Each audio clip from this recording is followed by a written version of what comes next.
Assalamualaikum warahmatullahi wabarakatuh. Perkenalkan, kami dari kelompok 9 yang terdiri dari 3 orang, yaitu Arwira Haini Maneter, Cici Anissa Mubarokah, Ratri Zahrani Juhar. Di sini kami akan mempresentasikan makalah kami yang berjudul yaitu Media Pembelajaran Berbasis Multimedia Presentasi dalam mata kuliah Media Pembelajaran dengan dosen pengampu Bapak Joko Rahadi Wibowo, MPDI. Baiklah, di video ini kami akan membahas 4 poin, yaitu yang pertama, konsep multimedia, yang kedua, program aplikasi presentasi, yang ketiga, PowerPoint sebagai media presentasi, dan yang keempat, teknik pengembangan multimedia. A. Konsep multimedia. Yang pertama yaitu definisi multimedia. Multimedia adalah media presentasi dengan menggunakan teks, audio, dan visual sekaligus. Menurut Hofstadter tahun 2021, multimedia adalah pemanfaatan komputer untuk membuat dan menggabungkan teks, grafik, audio, gambar bergerak, atau video dan animasi dengan menggabungkan link dengan tool yang memungkinkan pemakai untuk melakukan navigasi, berinteraksi, berkreasi, dan berkomunikasi. Multimedia presentasi ini digunakan untuk menjelaskan materi-materi yang sifatnya teoritis, digunakan dalam pembelajaran klasikal dengan grup belajar yang cukup banyak di atas 50 orang. Yang kedua, yaitu fungsi multimedia, yang terdiri dari yang pertama, membantu siswa dalam memahami konsep yang abstrak dan mikroskopis. Yang kedua, menyederhanakan perhitungan yang rumit dan mempercepat keberlangsungan proses belajar mengajar. Yang ketiga yaitu pengajian informasi atau keterampilan secara utuh dan lengkap, serta merancang lingkup informasi dan keterampilan secara sistematis sesuai dengan tingkat kemampuan dan alokasi waktu.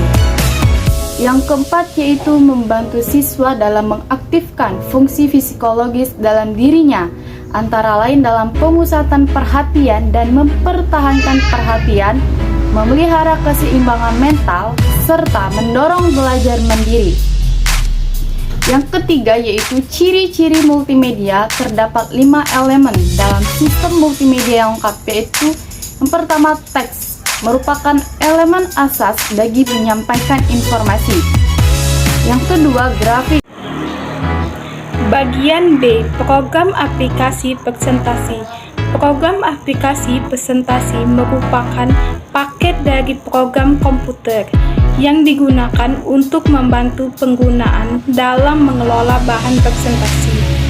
Program aplikasi ini memiliki kemampuan untuk mengelola bahan presentasi tersebut yang dikenal dengan nama slideshow. Ada beberapa program aplikasi pengelola presentasi, diantaranya yaitu 1. Corel Presentation. Corel Presentation merupakan aplikasi komersial seperti Microsoft Office. Aplikasi ini dilengkapi dengan fitur yang lumayan lengkap dan interface yang mudah.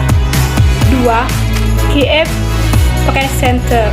KF Presenter adalah program presentasi yang merupakan bagian dari Co-Office, paket aplikasi Office terintegrasi untuk desktop atau KDE.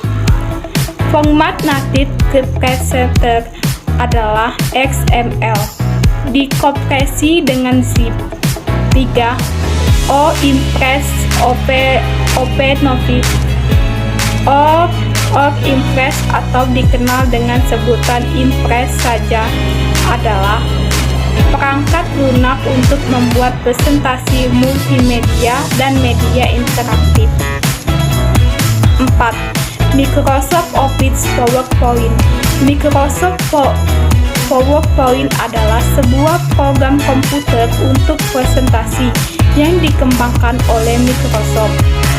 Pengertian media PowerPoint Malik 2008 menyebutkan bahwa jenis teknologi yang digunakan dalam pengajaran terdiri dari media audiovisual atau film strip, televisi, dan kaset video dan komputer. Kemudian yang C, PowerPoint sebagai media presentasi. Program PowerPoint adalah salah satu software yang dirancang khusus untuk program multimedia yang menarik, mudah dalam pembuatan, mudah dalam penggunaan, dan relatif murah. Karena tidak membutuhkan bahan baku lain selain alat untuk penyimpanan data atau data storage.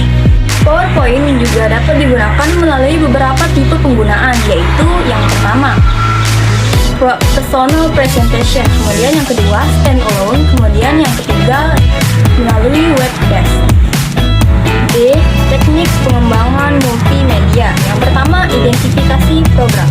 Hal ini dimaksudkan untuk melihat kesesuaian antara program yang dibuat dengan materi, sasaran atau siswa, terutama latar belakang kemampuan, usia, dan juga jenjang pendidikan. Kemudian yang kedua, membutuhkan bahan pendukung yang disesuaikan dengan materi dan juga sasaran seperti video, gambar, animasi, suara yang bersumber dari internet dan juga buku. Kemudian yang ketiga, setelah bahan sudah terkumpul dan materi sudah dirangkum, selanjutnya adalah pengerjaan di PowerPoint hingga selesai.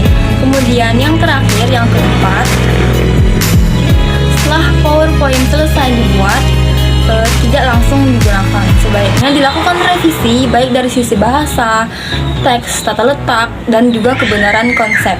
Kemudian direvisi dan selanjutnya PowerPoint siap untuk digunakan. Nah, itulah tadi penyampaian materi dari kelompok kami. Jika ada salah kata atau baik dari hal yang lainnya, kami mohon maaf, dan kepada Allah kami mohon ampun. Saya akhiri, wabillahi taufik wal hidayah. Wassalamualaikum warahmatullahi wabarakatuh.